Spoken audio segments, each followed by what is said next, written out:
Michael and John, if you would go ahead and introduce our next speakers. Yes, absolutely. Great session, Ian, Prakash and James. Thank you so much. So we moved from the tiny village of Tshilombo to the quest for the Holy Grail, in a sense, which is sustainable strategies for off-grid digital inclusion. And working with us here is Innocent Tshilombo from Kakuma Ventures. Kakuma Ventures is a not-for-profit based in the Kakuma refugee camp in the northeast of Kenya. You can correct me as I go through if I get all this wrong. Looking to encourage entrepreneurship with refugees, including introducing internet into the camp. Patrick Schultz, Director of Strategic Partnerships at Vanu. We were privileged to know Vanu Bose, the founder, before he sadly passed away in 2017. And Vanu, which is a commercial business based in the US, but with significant experience in unconnected areas in Africa and other locations, do mobile communications in areas where other technologies are not viable. And I'll let Patrick talk about that. And then also Evan Buck, Business Development and Strategy Director at Viasat on the prepaid internet side. And Viasat, a global satellite provider, also have very interesting community-focused prepaid solutions, particularly in Brazil, Mexico, and Guatemala. So, so that's great. Innocent, I wonder, so have we got, so we've got Evan, we've got Innocent. What about Patrick? Am I just not seeing the screen? I don't see him. He was here a moment ago, so we're looking to see if we can reconnect. The connectivity. Okay, cool. That's great. Yeah, sorry, I'm here. Can you guys see me or hear me? We can hear you. This is Patrick talking. We can see Okay, you. great. Can't see you, Patrick, but great that you're here. Innocent, would you be really kind and just give us a quick overview about what Kakuma Ventures are doing, please? How you got started and where you're heading? Yeah, thank you so much, and happy to be part of this conversation. They're really transformative because I believe myself first that there's a lot that still need to be done in the sector of connectivity. And basically that's what the aim when I started Kakuma Ventures, that's what was on top of my mind. First of all, because it was drawn from my personal experience. I did not have access to any kind of connectivity or energy for me to be able to get access to digital services or digital opportunities. And that's what triggered me to start something so that at least we don't repeat the cycle over and over. And I started Kakuma Ventures just out of the blue, but from the need that I identified from myself and many other people who are suffering from that lack of access to connectivity and energy. And that's why we really built it up to make sure that we could make sure that people are able to connect to the internet, to get access to digital services and opportunities, either in education, business, or trading. And also to make sure that those people, because we are dealing with people who are in places where there's no access to energy, no access to the grids, they don't have access to electricity, then it doesn't really make any sense for them to be given access to the internet, and yet they can't even have a powered device. They can't even recharge their mobile phone. So that's how we included even the component of providing them even access to energy so that they can be able to recharge their phones, their devices or laptop or whatever, so that they can be able also to get access to those opportunities. And that's what Kakuma Ventures is doing in the Kakuma refugee camp. That's where it was born, because it's a refugee-led organization. And that's where we are currently focusing. And the model is replicable, and we hope with the future of time, we'll be able to replicate it, not only in the refugee camp, but even in other rural areas, because it's still the same context. Wonderful. And Innocent, if I may, I understand you were also a refugee. Yeah, I'm a refugee in Kenya. And there are about 200,000 people in the camp, more or less? Yeah, actually, the camp is very dynamic. The population is very dynamic because people keep coming, going, depending on the conflict around. All the countries that are surrounding Kenya are in turmoil, which means that there are a lot of conflict. There are influx of people coming in and out. And in average, the population in the Kakuma refugee camp stands at around 200,000 people. And we have also a new settlement where they are trying to do the integration between the local community and the refugees so that they can build a stronger community together, which can take the number up even to 500,000 people. And that's what actually is in our numbers. We are targeting 500,000 people, including those. Yeah. Wow. Okay, wonderful. Thank you for that, Innocent. We'll come back to you because I'm fascinated to know how you started that and how you've made it sustainable, and what are the ingredients that have made that a success.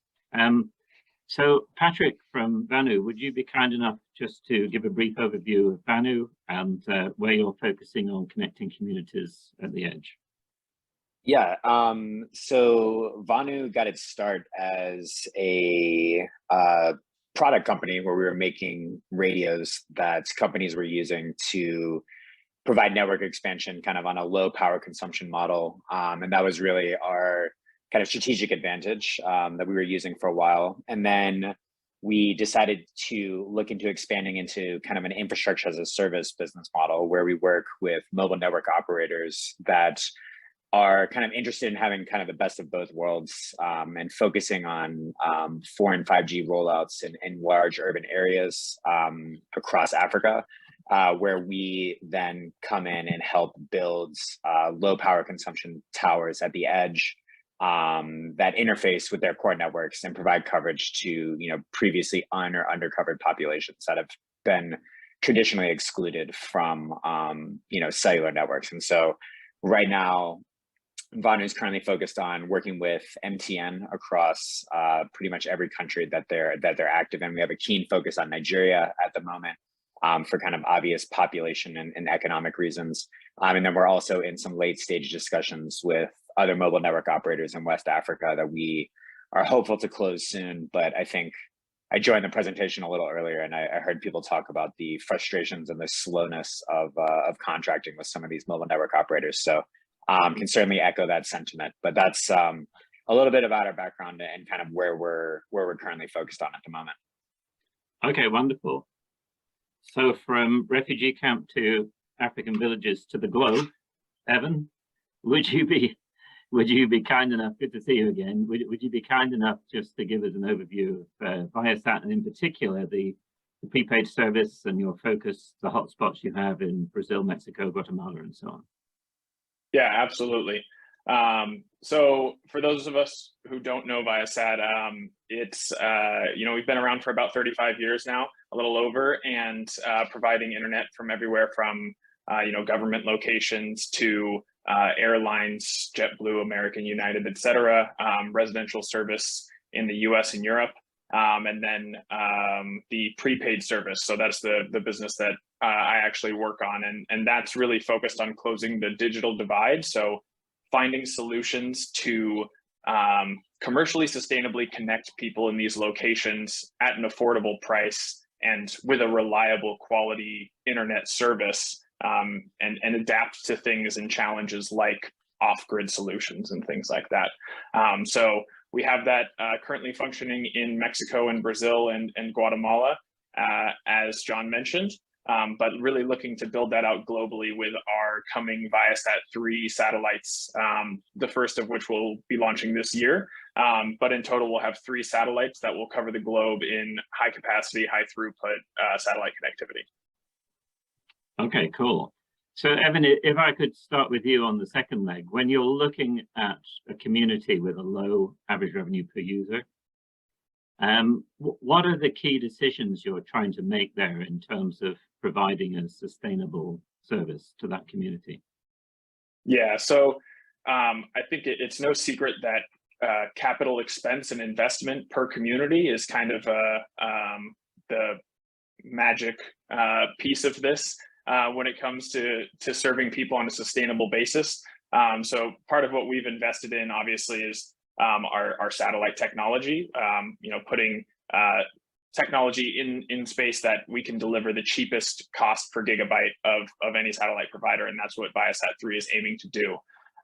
But beyond that, when we're really looking at things like the lack of infrastructure for power, having partnerships, and then seeing technological advances coming along is really what's been helping us, and what we hope to continue to help us in the future. You know, things like batteries coming down in cost, and solar panels becoming more efficient, and people proposing different types of solutions, or power as a service models, or you know, government funded opportunities where power might be installed into this community, but you know, Viasat, and I'm sure any of the other people looking to solve this problem, we understand that it can't be done by a single organization in one way, and partnerships are really a key piece of that.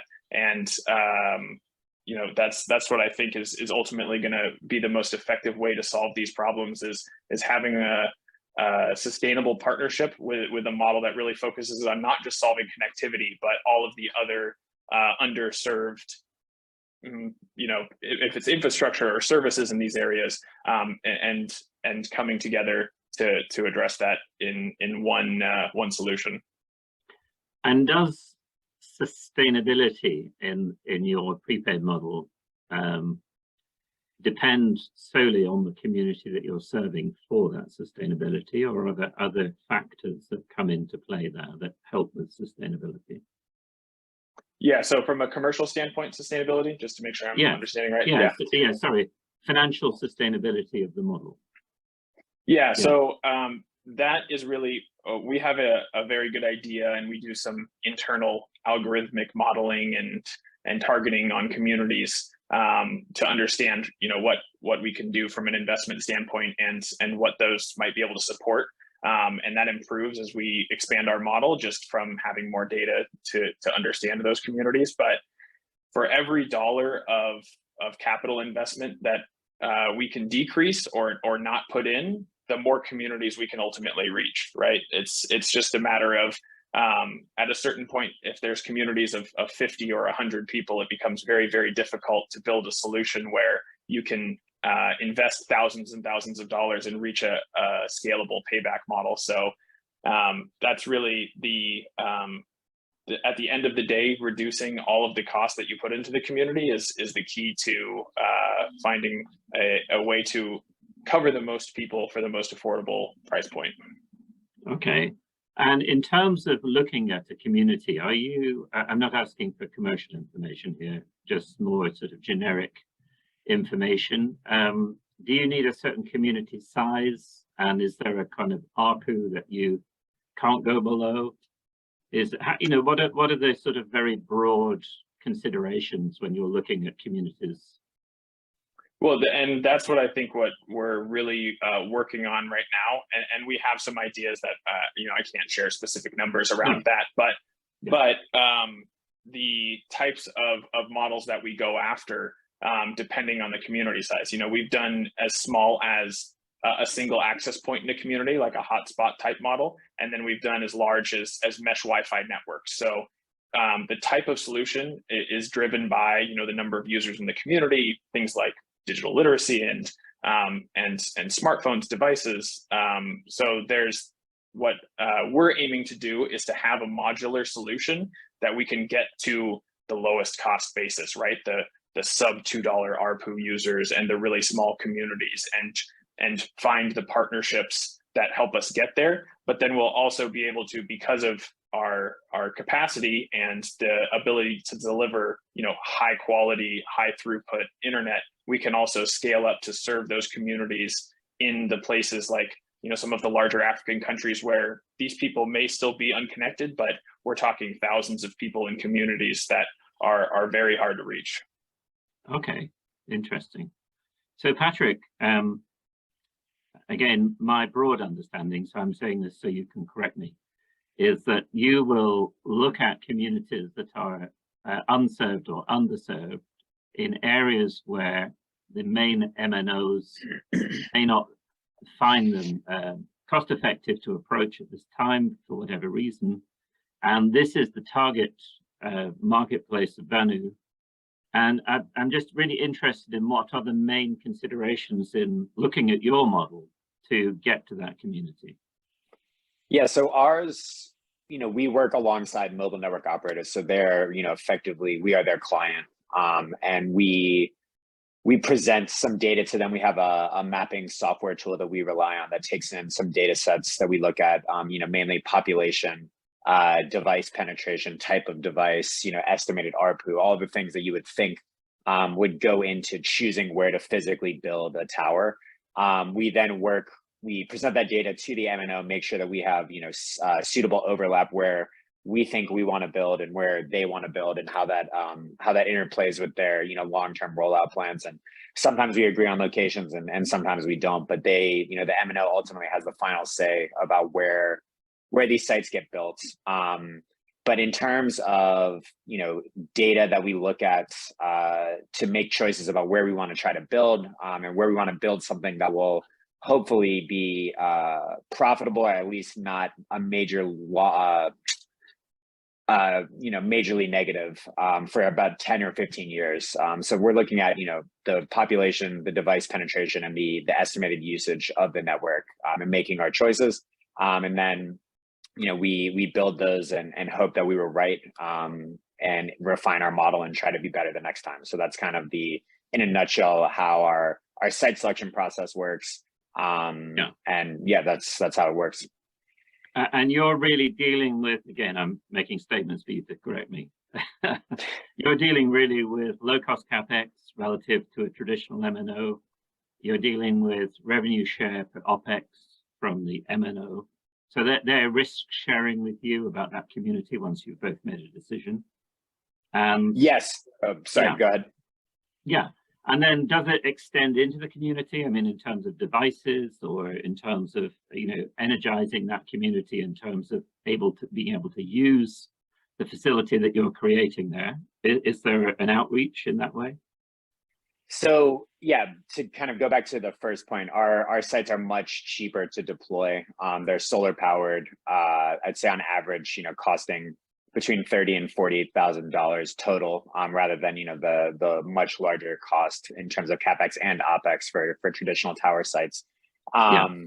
We are, one of the things that I'm pushing for Vanu to get better at is to figure out, once we build a site, what are people using that site for?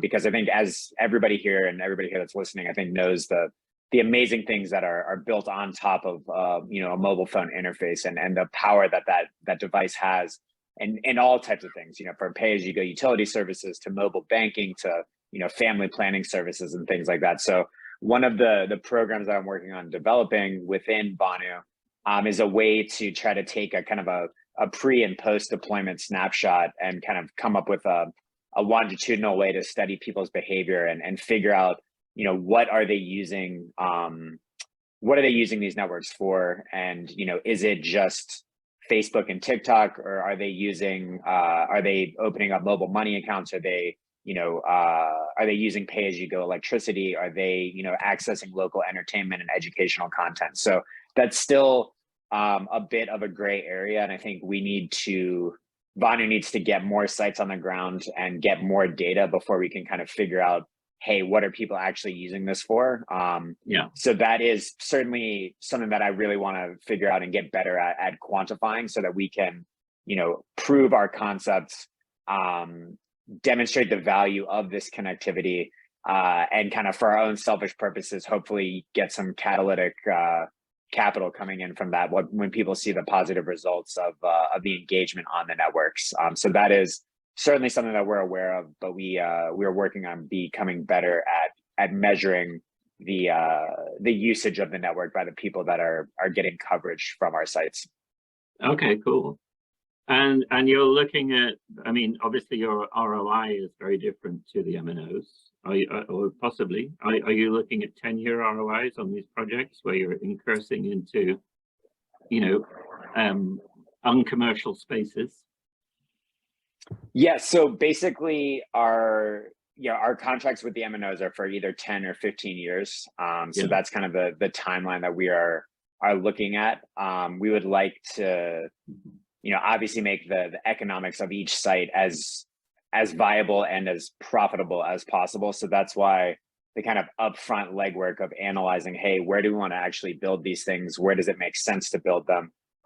Because it's much easier to build a site once than it is to build it and then break it down and move it and you know, install it again. So we are looking as trying to be as accurate as possible with our economic predictors to guarantee, you know, the highest return on investment as possible across as many sites as possible. So that's why kind of the mapping services and the mapping tools that we have are very important for us, and it's what allows us to be successful. Okay, cool.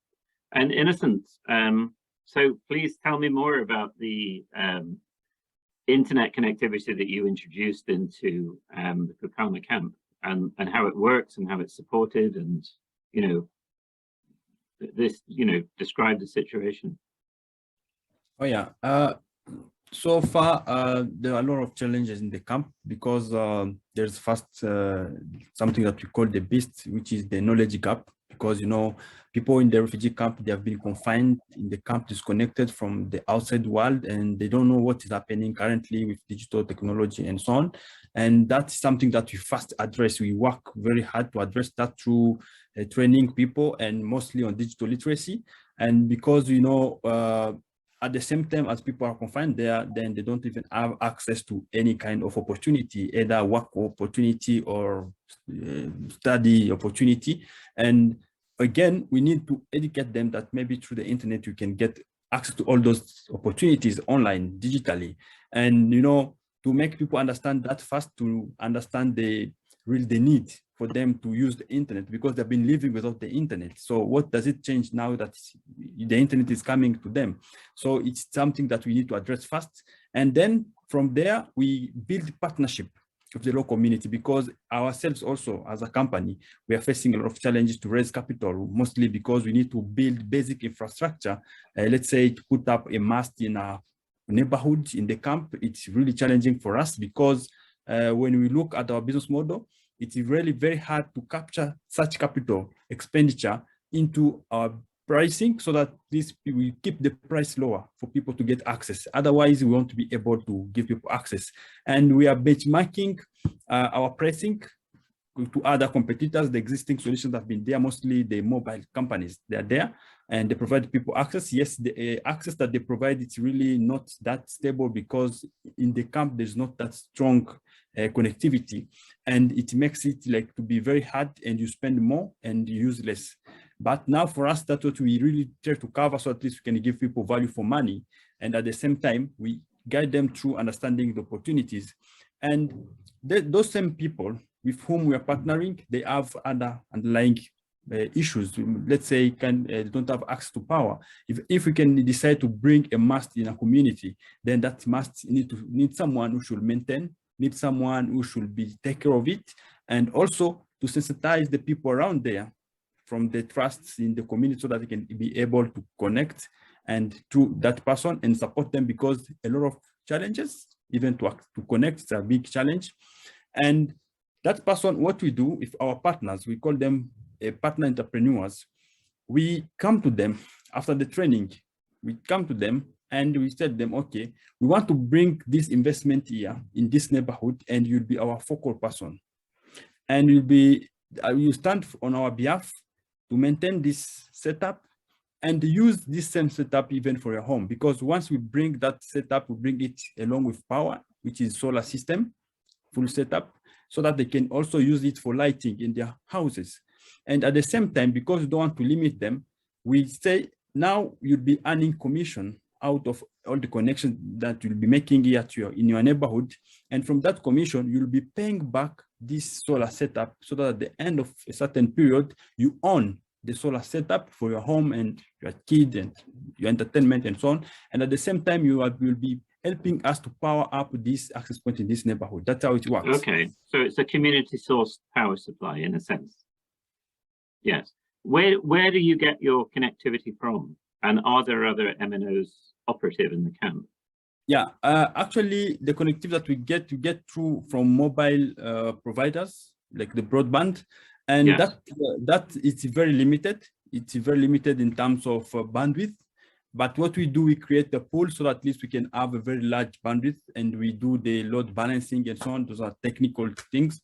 And so that at least people can be able to fetch from a large pool and share. Otherwise, it's really very hard for us to even maintain that without any fiber or any good plans. So we buy expensive and we try to make it easier for people to afford it.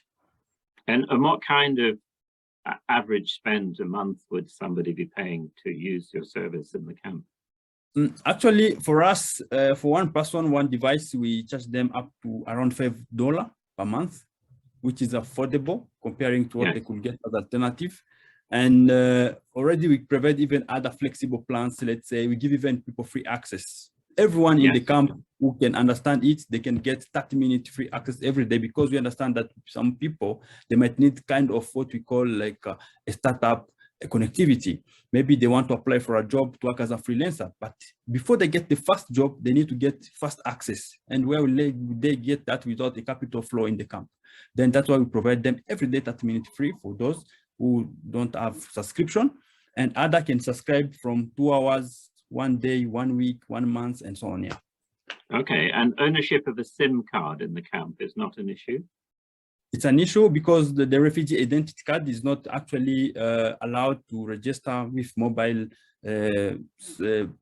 providers. Yes, at some point you can register for connect just for calls, but you can't even use mobile money with that line. So what people do, mostly they'll use proxies to register their line so that they can get access to all the suite of the mobile services. Okay, now we came across this in the camps in Jordan when we were doing some work there, and we're familiar with that issue. Interesting. And so from your point of view, you started off by mentioning digital literacy, which is obviously, one of the key statistics that came out of the ITU report last year was that digital literacy is one of the main barriers, or a very important barrier, to people actually being able to use the internet, even if they have technically access. And is that your experience in the camp, that first is digital literacy and second is then the knowledge and ability to actually use the internet? Yeah, actually, that is key for us, because that's what all about adoption. Otherwise, there's no adoption, or the adoption is meaningless, because for us, it's all about telling people you can use the internet to get to this point, not to have access just for entertainment or just for playing, but for getting, because people have several needs. They need to have stream of income. And through the internet, they should understand that they can generate income from the internet. But to understand that, they need to have that digital literacy so that they can know how to do that. Maybe even through social media, LinkedIn, or any other platform that they can be able to use and understand how to use it. And then they can start generating revenue and even be independent. And that's what we are trying to do with digital literacy, so that they can also be able to do the basic things that they may do for themselves, because the capital also is not there, human capital, when it comes to resources, when it comes to personnel, people support, people have the know-how to work on those. So it really takes us a very long journey to get even someone on board. Because for us, we're really focusing on working with the local community, doing everything local, and that's actually what brings us even more and more barrier. And yet, it's very hard again to bring someone from outside to bring them in, because we are not the best company. It's just a small company. So they better go elsewhere. And that's why actually we struggle, say, okay, now this is also something, another impact, because at least we are building knowledge in the camp so that people can now start adopting digital services easily. Yes, absolutely. And Evan, is that your experience too, that digital literacy is a key part of actually making your model work? Absolutely. I think, there's every statistic you look at, the usage gap is nearly just as big as the coverage gap, or larger. And so in many of these communities, there's nothing different about that. There's probably a number of people who have, decent or good digital literacy because of commuting, traveling, or working in the cities, or being in coverage for some part of their life or their day.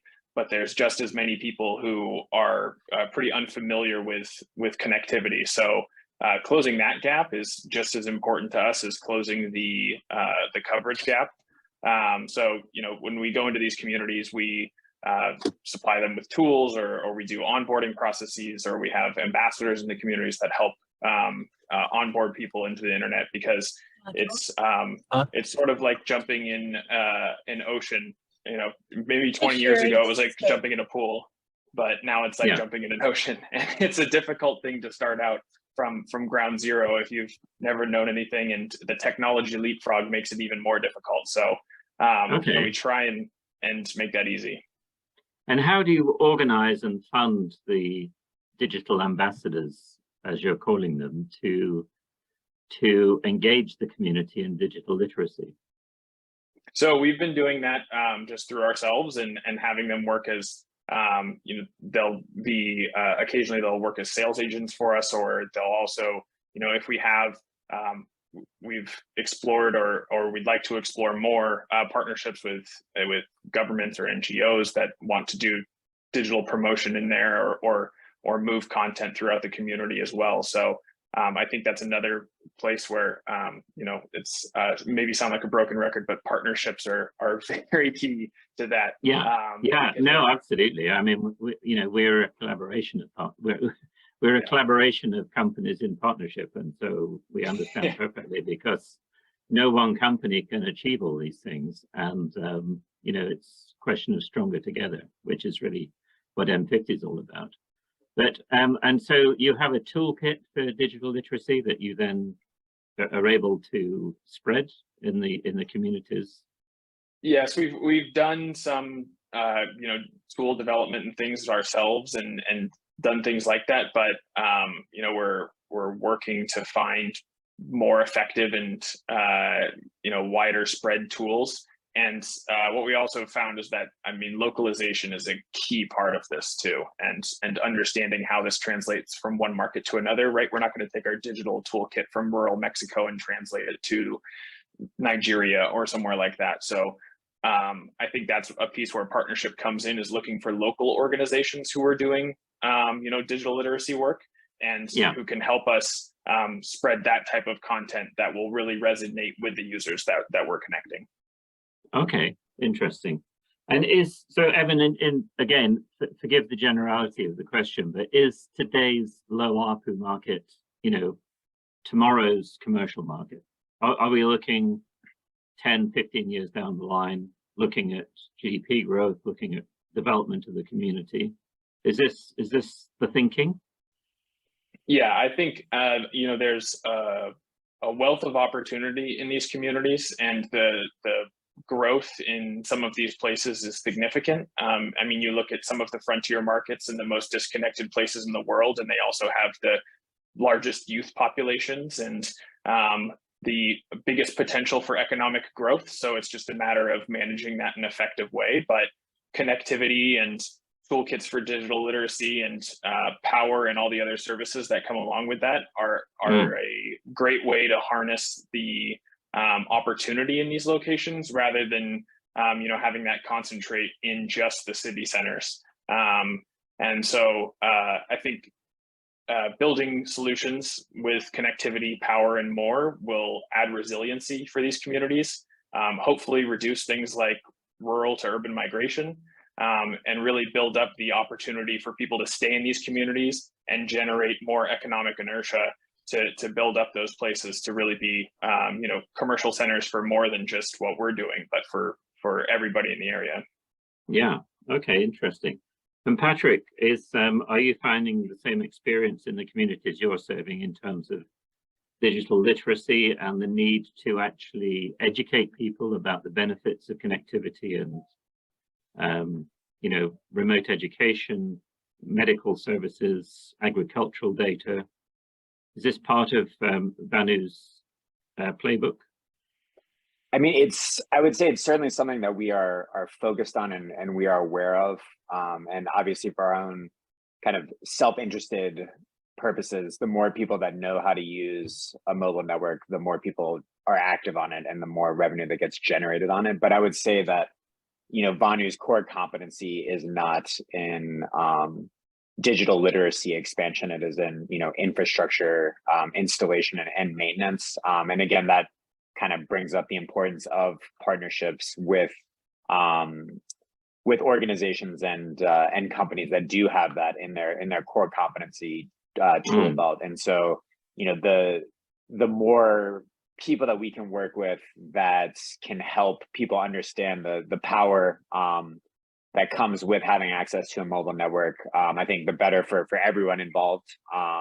So it's certainly something that is definitely on our radar, but it is not something that I would say falls under, Vanu's core competency, but it is extremely important to the populations that we cover. And it does, again, highlight the importance of building, strategic professional partnerships with various organizations that can help us, expand that literacy and close that divide that I think we're all really, working on and focused on throughout our various companies. Yeah, no, I think, Evan, I mean, that phrase, the difference between the usage gap and the coverage gap is really the definition of the digital divide, actually, rather than, the coverage gap, because that's only the beginning of the digital divide.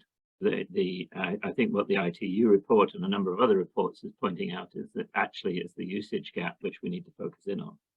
And from one point of view, digital literacy is the glue between the two, not the only thing.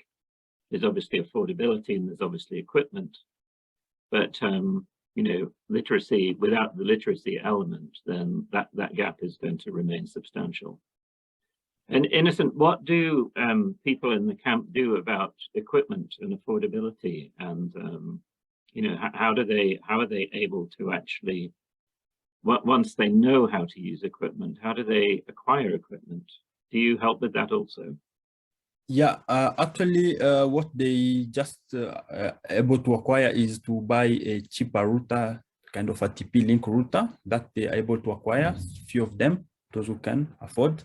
And when it comes to connecting, let's say their neighborhood, then they need to pay like a leasing fee, just a one-time leasing fee, because to caution on the cost of the equipment, because we provide to them all the necessary equipment to connect them, but it's really very capital intensive on us, and that's why we ask them to contribute kind of a leasing or cost, which can represent the cost of 20% the cost of the device, rather than buying a full device. Yeah.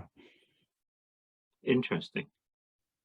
It sounds like you should be talking to Evan, given that you've got a community of 200,000 people there. But, because that's a substantial number of people, and I appreciate that not all of them will be in the same position. And how do you make your service sustainable in that situation? Actually, to act now, what we fight for is the data and the team, the small team that we have, because we have a small team of people, mostly people working on the tech side, people working on the operation side, and people working on the marketing side. So we have 3 core staff, and the 3 core staff, we make sure that the business model is able to pay them and also to buy the data, because that's the things that we really fight for.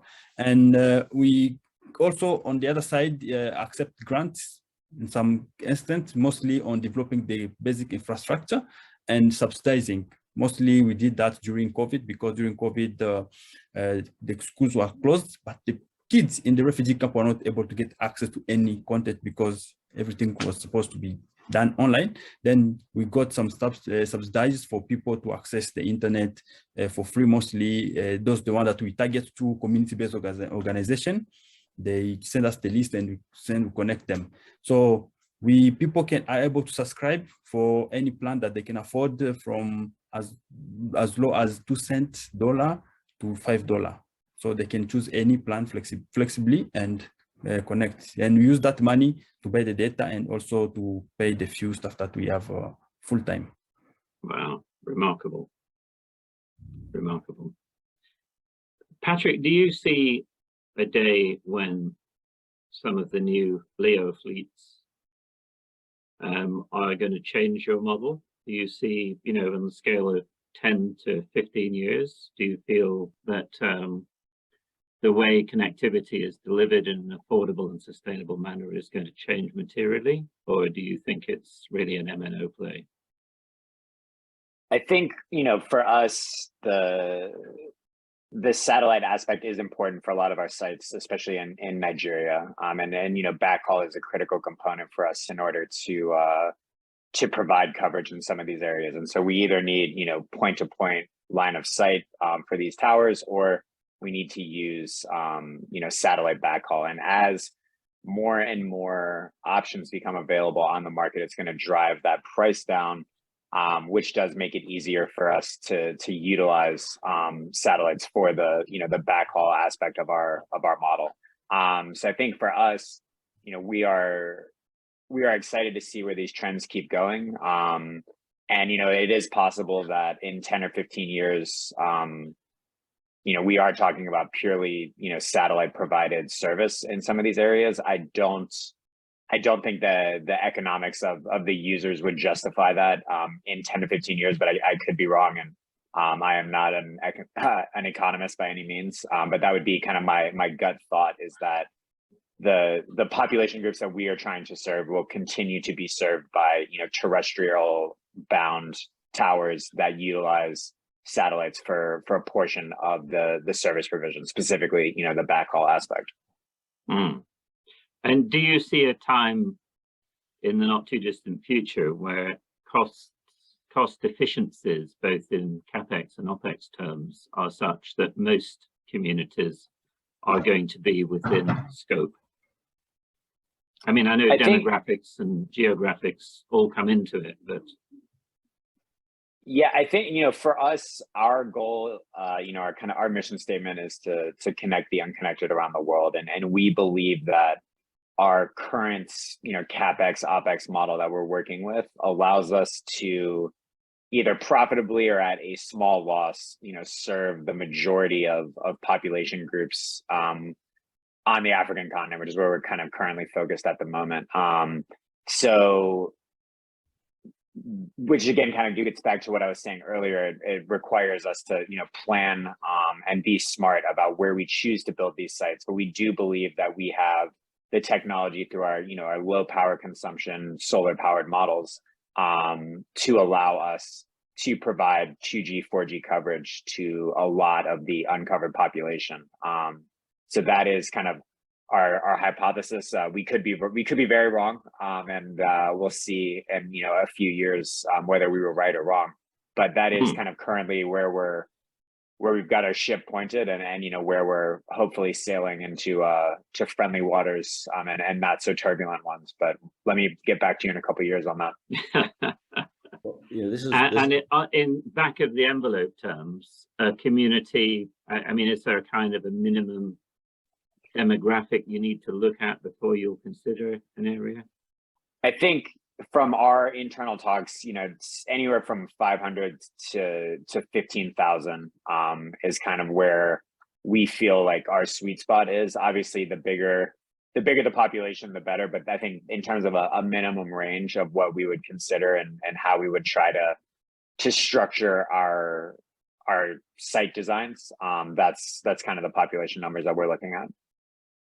Okay, interesting. So 500 is really quite, I mean, that's small. That's small in any country, actually.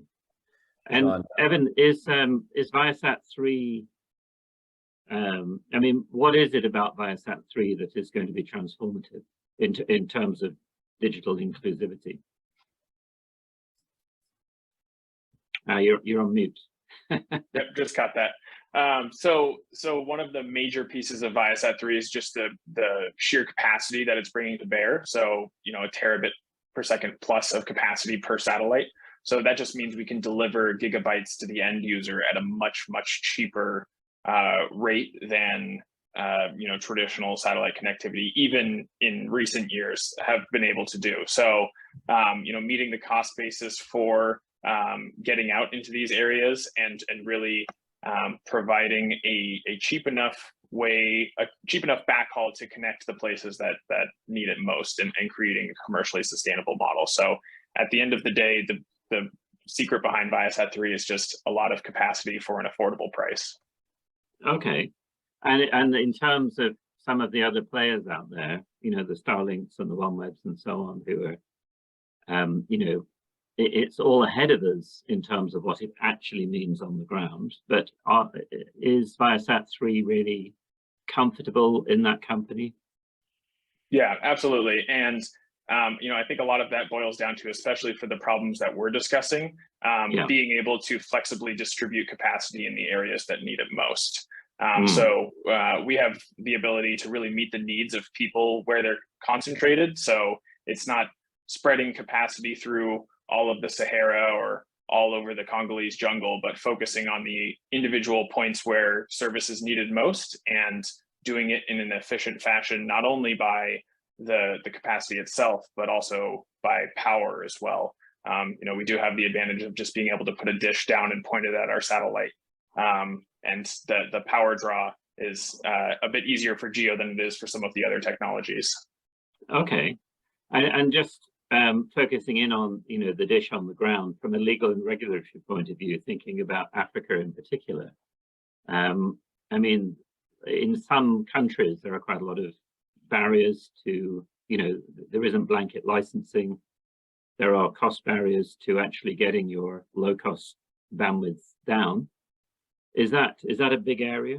I mean, has that been a big area in Mexico and Guatemala and Brazil? Yeah, and I think that's one of the areas that's most important to change, and groups like N50 can really do a lot of effective advocacy work for, you know, telling people what's coming and what's changed. You know, satellite sometimes has a reputation for being extremely expensive and poor quality. So helping people understand that that's not the case anymore is really effective, especially when you know, it's with governments or certain organizations, and getting blanket licensing or getting favorable I would say import and export, things like that really helps out a lot. And you know, for the communities we're serving, it makes a lot of sense. We're not going to capitalize on some markets that are extremely high ARPU users. We're going to do the most challenging work in terms of financial return. No, absolutely.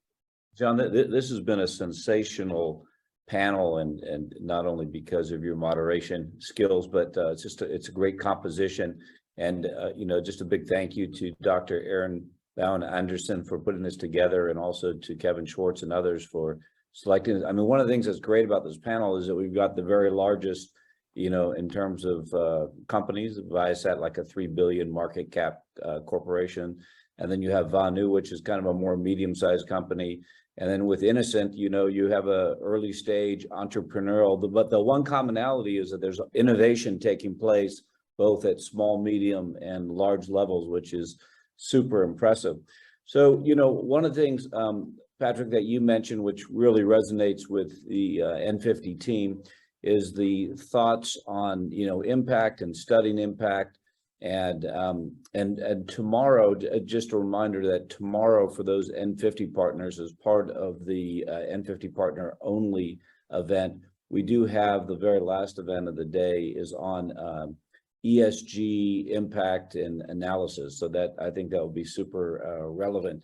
So just maybe just some quick follow-up you know, questions for Evan. It'd be great to hear a little bit more about the Wi-Fi in Villages project in Mexico, and just, you know, maybe some of the successes and some of the challenges. And Innocent, towards the end of this program today on this panel, you know what, you have such a fantastic background. It'd be great just to hear, just, you know, for just a few minutes, some of your just kind of personal, your personal story about, you know, coming through refugee camps and some of the inspirations. But maybe, Evan, we can start with you and some of the highlights in Mexico, both challenging but also successful for connecting Wi-Fi in villages. Yeah, and I think we've had to build on a lot of our learnings. I think anyone who works in this market is familiar with the fact that challenges and understanding comes with time.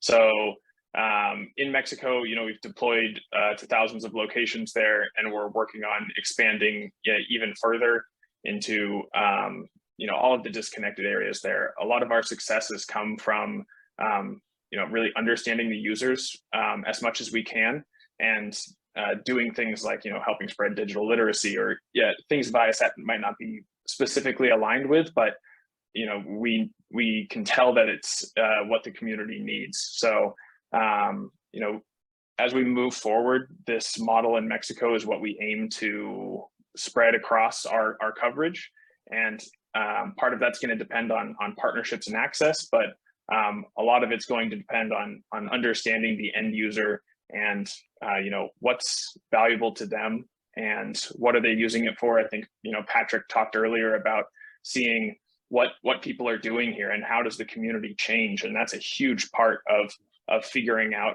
you know, how do we change the community for the better, and how do users get there, and how do users help us get there. So I think a lot of what we've tried to do in Mexico is understand at the very micro level about what people are doing, how they're using the service, you know, what they see as valuable to them with this. Well, great. Thank you for that. And it's, I think, you know, it's instructive for the N50 platform, which is really about scaling solutions. So I think it's about scaling the Mexico model for Viasat, and that's interesting. And I mean, you have such an impressive personal story, and it'd be great to hear about maybe 2 or 3, you know, either inspirations, challenges, success, but also how do we package and bottle up some of the energy and innovation that you bring, and how can we scale that? Yeah, actually, I will say that everything that I've been able to build, it's through resilience that I've been able also to gain during all that I went through, because, you know, once you are forcibly displaced, then you're not prepared to where you're going to, and whenever you get in a new society, you just first wonder and you don't know where to start from, or where else to go, or how to get to start something. And you know, those are the key challenges that, you know, I really went through, and those are the one actually also at the same time that shaped me also to see now, to turn like from the other end of the stick now to become on the solution side rather than on the problem side, because going through the refugee context, you know, it's all about limitations, it's about basic needs, it's all about uncertainty, emergency.